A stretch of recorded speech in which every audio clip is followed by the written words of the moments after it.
ಮುನಿರತ್ನಗೆ ಜೈಲಿನಿಂದ ಮುಕ್ತಿ ಸಿಗುತ್ತಾ ಅನ್ನೋದು ಪ್ರಶ್ನೆ. ಇವತ್ತು ಮುನಿರತ್ನ ಜಾಮೀನು ಅರ್ಜಿ ವಿಚಾರಣೆ ಇದೆ. ಜನಪ್ರತಿನಿಧಿಗಳ ವಿಶೇಷ ನ್ಯಾಯಾಲಯದಲ್ಲಿ ವಿಚಾರಣೆ ನಡೆಯಲಿದೆ. ಜಾಮೀನು ಅರ್ಜಿಗೆ ಆಕ್ಷೇಪಣೆ ಸಲ್ಲಿಸೋದಕ್ಕೆ ಪೊಲೀಸರು ಕೂಡ ಮುಂದಾಗಿದ್ದಾರೆ. ಜಾತಿ ನಿಂದನೆ ಬೆದರಿಕೆ ಕೇಸ್ನಲ್ಲಿ ಅರೆಸ್ಟ್ ಆಗಿದ್ದಾರೆ ಶಾಸಕ. ಆಕ್ಷೇಪಣೆ ಸಲ್ಲಿಸೋದಕ್ಕೆ ಅವಕಾಶ ಸಿಕ್ಕಿರೋದು. ನಿನ್ನೆಯೇ ಜಾಮೀನು ಅರ್ಜಿ ನಡಿಬೇಕಾಗಿತ್ತು, ಬಟ್ ಆಕ್ಷೇಪಣೆ ಸಲ್ಲಿಸೋದಕ್ಕೆ ಅವಕಾಶ ಕೇಳಿದ್ದಾರೆ ಪೊಲೀಸರು. ಹಾಗಾಗಿ ಇವತ್ತು ಆಕ್ಷೇಪಣೆ ಸಲ್ಲಿಕೆ ಕೂಡ ಆಗುತ್ತೆ. ಅಟ್ರಾಸಿಟಿ ಕೇಸ್ ಮುಳುವಾಗಿದೆ ಶಾಸಕ ಮುನಿರತ್ನ ಅವರಿಗೆ.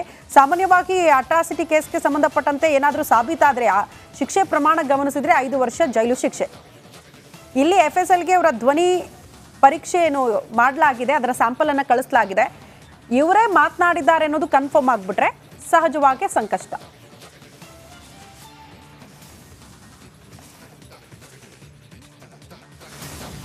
ಕುರುಕ್ಷೇತ್ರದ ದುರ್ಯೋಧನ ಹಾಗೂ ನಿರ್ಮಾಪಕರ ಬೇರೆ ಬೇರೆ ಕೇಸ್ನಲ್ಲಿ ಅವರೆಲ್ಲ ಜೈಲು ಪಾಲಾದರೂ ಕೊಲೆ ಕೇಸಲ್ಲಿ ದುರ್ಯೋಧನ ಲಾಕ್ ಆಗಿದ್ರೆ ಜಾತಿ ನಿಂದನೆ ಕೇಸಲ್ಲಿ ಮುನಿರತ್ನ ಕೂಡ ಲಾಕ್ ಆಗಿದ್ದಾರೆ.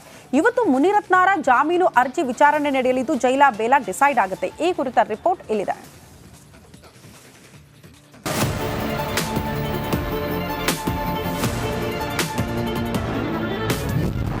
ಇಂದು ಮುನಿರತ್ನ ಜಾಮೀನು ಅರ್ಜಿ ವಿಚಾರಣೆ. ಕುರುಕ್ಷೇತ್ರದ ನಿರ್ಮಾಪಕನಿಗೆ ಜೈಲ ಬೇಲ. ಎಂತಹ ಬಂದ ಅದೆಂತಹ ಅನುಬಂಧ ನೋಡ್ರಿ. ಕೊಲೆ ಕೇಸ್ನಲ್ಲಿ ದರ್ಶನ ಜೈಲಿಗೆ ಹೋಗ್ತಾ ಇದ್ದಂತೆ RR ನಗರ ಶಾಸಕ ಮುನಿರತ್ನ ಕೂಡ ಜಾತಿ ನಿಂದನೆ ಕೇಸ್ನಲ್ಲೇ ಪರಪ್ಪನ ಅಗ್ರಹಾರವನ್ನ ಸೇರಿದ್ದಾರೆ. ಇವತ್ತು ಮುನಿರತ್ನ ಸಲ್ಲಿಸಿರುವಂತಹ ಜಾಮೀನು ಅರ್ಜಿ ವಿಚಾರಣೆ ಕೂಡ ನಡೆಯಲಿದೆ. ಜನಪ್ರತಿನಿಧಿಗಳ ವಿಶೇಷ ನ್ಯಾಯಾಲಯದಲ್ಲಿ ಜಾಮೀನು ಅರ್ಜಿ ವಿಚಾರಣೆ ನಡೆಯಲಿದ್ದು ಹಿರಿಯ ವಕೀಲ ಅಶೋಕ ಹಾರ್ನಳ್ಳಿ ಮುನಿರತ್ನ ಪರ ವಾದವನ್ನ ಮಾಡಲಿದ್ದಾರೆ. ಹಿಂದೆ ಪಬ್ಲಿಕ್ ಪ್ರಾಸಿಕ್ಯೂಟರ್ ಪ್ರಾಸಿಕ್ಯೂಷನ್ ಪರ ಜಾಮೀನಿಗೆ ಆಕ್ಷೇಪಣೆಯನ್ನ ಸಲ್ಲಿಸಲಿದ್ದಾರೆ.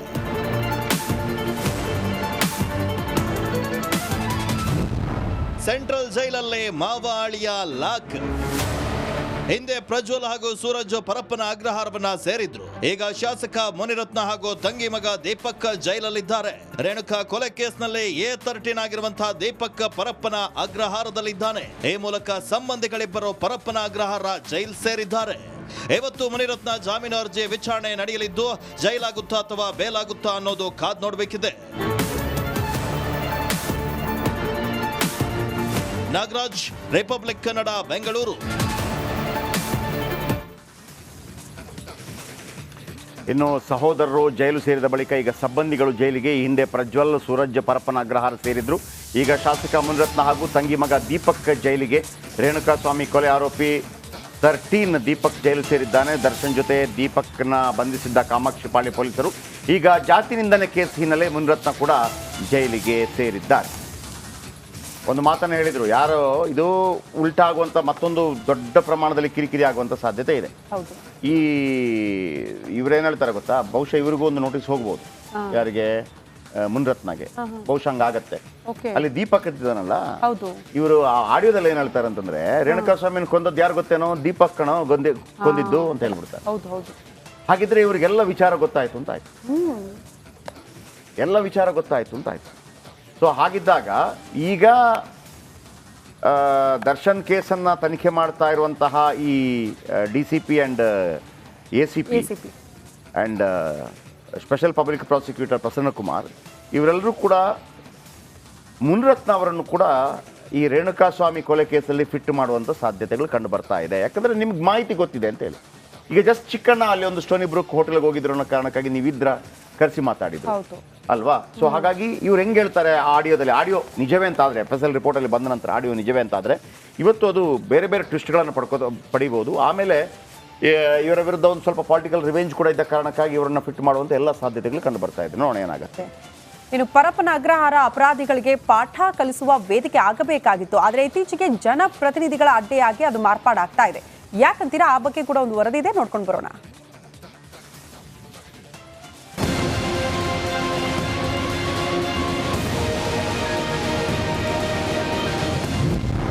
ರಾಜಕೀಯ ನಾಯಕರ ಆಶ್ರಯ ತಾಣವಾಯ್ತ ಜೈಲು. ಸೆಂಟ್ರಲ್ ಜೈಲಲ್ಲಿ 3 ರಾಜಕೀಯ ನಾಯಕರ ಸಮಾಗಮ. ಈ ಮೊದಲು ಪರಪ್ಪನ ಅಗ್ರಹಾರ ಅಂದ್ರೆ ಸಾಕು, ಕೈದಿಗಳಲ್ಲದೆ ಆರೋಪಿಗಳು ಕೂಡ ಬೆಚ್ಚಿ ಬೀಳ್ತಾ ಇದ್ರು. ಅಲ್ಲಿನ ನರಕಯಾತನೆ ಯಾರಿಗೂ ಬೇಡ ಅಂತ ವಿಲವಿಲ ಅಂತ ಒದ್ದಾಡ್ತಾ ಇದ್ರು. ಆದ್ರೆ ಈಗ ಕಾಲ ಬದಲಾಗಿ ಹೋಗಿದೆ. ಜನರಿಗೆ ಮಾರ್ಗದರ್ಶನ ನೀಡಬೇಕಾದ ಜನಪ್ರತಿನಿಧಿಗಳೇ ಪರಪ್ಪನ ಅಗ್ರಹಾರದತ್ತ ಹೆಜ್ಜೆಯನ್ನ ಇಡ್ತಾ ಇದ್ದಾರೆ. ಹೀಗಾಗಿ 3 ಪಕ್ಷದ ರಾಜಕೀಯ ನಾಯಕರು ಈಗ ಸೆಂಟ್ರಲ್ ಜೈಲ್ ಪಾಲಾಗಿದ್ದಾರೆ. ಪರಪ್ಪನ ಅಗ್ರಹಾರ 3 ರಾಜಕೀಯ ಪಕ್ಷಗಳ ಆಶ್ರಯ ತಾಣವಾಗಿದೆ. ಬಿಜೆಪಿ, ಕಾಂಗ್ರೆಸ್ ಹಾಗೂ ಜೆಡಿಎಸ್ ನಾಯಕರು ಜೈಲಲ್ಲಿ ಸಮಾಗಮವಾಗಿದ್ದಾರೆ. ಕಾಂಗ್ರೆಸ್ನಿಂದ ವಾಲ್ಮೀಕಿ ನಿಗಮದಲ್ಲಿ ನಡೆದ ಹಗರಣದ ಕೇಸ್ನಲ್ಲಿ ಬಿ ನಾಗೇಂದ್ರ ಲಾಕ್ ಆಗಿದ್ದಾರೆ. ಇನ್ನು ಜಾತಿ ನಿಂದನೆ ಕೇಸ್ನಲ್ಲೇ ಬಿಜೆಪಿ ಎಂಎಲ್ಎ ಮುನಿರತ್ನ ಕೂಡ ಬಂಧನವಾಗಿದ್ದಾರೆ. ಮುನಿರತ್ನ ಪರಪ್ಪನ ಅಗ್ರಹಾರ ಸೇರೋ ಮೂಲಕ 3 ಪಕ್ಷದ ನಾಯಕರು ಜೈಲು ಸೇರಿದಂತಾಗಿದೆ. ಜನರಿಗೆ ನೀತಿ ಪಾಠ ಮಾಡಬೇಕಿದ್ದ ನಾಯಕರೇ ಹೀಗೆ ಜೈಲ್ ಪಾಲಾದ್ರೆ ಜನಸಾಮಾನ್ಯರ ಗತಿ ಏನು? ನಾಗರಾಜ್, ರಿಪಬ್ಲಿಕ್ ಕನ್ನಡ, ಬೆಂಗಳೂರು. ಜಮ್ಮು ಕಾಶ್ಮೀರದಲ್ಲಿ 10 ವರ್ಷಗಳ ಬಳಿಕ ವಿಧಾನಸಭಾ ಚುನಾವಣೆ ನಡೆಯುತ್ತೆ. ಮೊದಲ 24 ಕ್ಷೇತ್ರಗಳಲ್ಲಿ ಮತದಾನ. ಇಂದು 64 ಅಭ್ಯರ್ಥಿಗಳ ಭವಿಷ್ಯ ನಿರ್ಧಾರ ಆಗುತ್ತೆ. 3 ಹಂತಗಳಲ್ಲಿ ಚುನಾವಣೆ ನಡೆಯುತ್ತೆ ಜಮ್ಮು ಕಾಶ್ಮೀರದಲ್ಲಿ. 2019ರಲ್ಲಿ 370 ತೆಗೆದ ನಂತರ. ಸೊ ಅದರ ಬಗ್ಗೆ ಕೂಡ ಅಪ್ಡೇಟ್ ಕೊಡ್ತೀವಿ 10 ಗಂಟೆಗೆ. ಈ ನಡುವೆ ಡಿವೈಡರ್ಗೆ ಡಿಕ್ಕಿಯಾಗಿ ಕಾರು 3 ಬಾರಿ ಪಲ್ಟಿಯಾಗಿದೆ ಕೋಲಾರ ಜಿಲ್ಲೆ ಮಾಲೂರು ಪಟ್ಟಣದಲ್ಲಿ. ಏನು ಪಲ್ಟಿ ಇದೆ, ಒಳ್ಳೆ ಪಿಕ್ಚರಲ್ಲಿ ಬಂದಂಗಿದೆ. ಅದೃಷ್ಟವಶಾತ್ ಕಾರ್ನಲ್ಲಿದ್ದವರು ಬಚಾವಾಗಿದ್ದಾರೆ, ಥ್ಯಾಂಕ್ ಗಾಡ್. ರಸ್ತೆಯಲ್ಲಿದ್ದ ಗುಂಡಿ ತಪ್ಪಿಸಲು ಹೋಗಿ ಅವಘಡ. ಒಳ್ಳೆ ಥ್ರಿಲ್ಲರ್ ಮಂಜು ಅವರ ಪಿಕ್ಚರ್ ಇದ್ದಂಗಿದೆ. ಯಾಕೆ ನಾನು ಅದನ್ನು ಹೇಳ್ತಾ ಇದ್ದೀನಿ ಅಂತಂದ್ರೆ ಕಾರಲ್ಲಿದ್ದವರು ಬಚಾವಾಗಿದ್ದಾರೆ. ಹಾಗಾಗಿ ಸ್ವಲ್ಪ ಜಾಗರೂಕರಾಗಿ ಓಡಿಸ್ರಪ್ಪ ಗಾಡಿ. ಹೆಂಗೆ ಅದು ಯಪ್ಪ, ಅಲ್ಲಿ ಏನಾದರೂ ನೋಡಿ 1 2 3 ಸಾರಿ ಫಸ್ಟ್ ಫ್ಲೋ ಬಿಡಿ.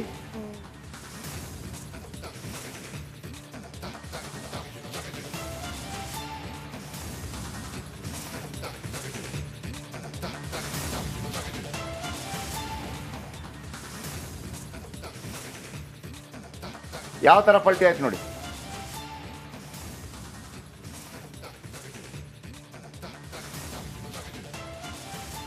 ನೋಡಿ ಈಗ ಸ್ಲೋ ಮೋಷನಲ್ಲಿ ತೋರಿಸ್ತೀನಿ ನೋಡಿ. 1 2 3 ಪಲ್ಟಿ ಆ ಡಿವೈಡರ್ಗೆ ನೋಡಿ, ಕಂಪ್ಲೀಟ್ ಪಲ್ಟಿ. ಲಕ್ಕಿಲಿ ದೇವರ ದಯದಿಂದ ಒಳಗಿದ್ದವರು ಸೇಫ್ ಆಗಿದ್ದಾರೆ. ಸಿನಿಮಾಗಳಲ್ಲಿ ಬಂದಂಗೆ ಓಹೋ ನೋಡಿ, ಅಲ್ಲಿ ಡಿವೈಡರ್, ಆಮೇಲೆ ಅಕ್ಕಪಕ್ಕದ ನೋಡಿ. ಲಕ್ಕಿಲಿ ಅಲ್ಲೊಂದು ಸ್ಕೂಟ್ರ್ ಹೋಗ್ತಾ ಇದೆ ಅಷ್ಟೇ, ಅವನು ಬಚಾವಾಗ್ಬಿಟ್ಟ. ಈಗ ಫುಲ್ ಪ್ಯಾಕ್ಡ್ ಜಾಮ್ ಆಗಿದ್ದಿದ್ರೆ ಅಲ್ಲಿ ಆ ಕಡೆ ಮಕ್ಕಳು ಕೆಲವೊಮ್ಮೆ ಏನಾಗುತ್ತೆ, ಬೆಳಗಿನ ಹೊತ್ತು ಮಕ್ಕಳು ನಿಂತಿರ್ತಾರೆ ಬಸ್ಸಿಗೆ ಮತ್ತೊಂದಕ್ಕೆ. ಸ್ವಲ್ಪ ಜಾಗರೂಕರಾಗಿ ಓಡಿಸ್ರಪ್ಪ. ಸರಿ, ರಸ್ತೆ ಗುಂಡಿ ತಪ್ಸೋಕೆ ಹೋಗಿದ್ದಾನೆ, ಅವನಿಗೂ ಗೊತ್ತಿರಬೇಕಲ್ವಾ ಓಡಿಸುವಾಗ ಸ್ವಲ್ಪ ಸ್ಲೋ ಹೋಗಬೇಕು, ಇಲ್ಲಿ ರಸ್ತೆ ಗುಂಡಿ ಇದೆ ಅಂತೇಳಿ. ಅವನೇನು ಐಸ್ ಕ್ರೀಮ್ ಮೇಲೆ ಓಡಿಸೋದು ಅಂದ್ಕೊಂಡೆ ಹೆಂಗೆ? ಇವನು ರಸ್ತೆ ಗುಂಡಿ ತಪ್ಪಿಸೋಕೆ ಗೊತ್ತಿರಬೇಕಲ್ವಾ ನಾವು ಎಂಥವ್ರನ್ನ ಆಯ್ಕೆ ಮಾಡಿದ್ದೀವಿ ಅಂತೇಳಿ. ಯಥಾ ರಾಜ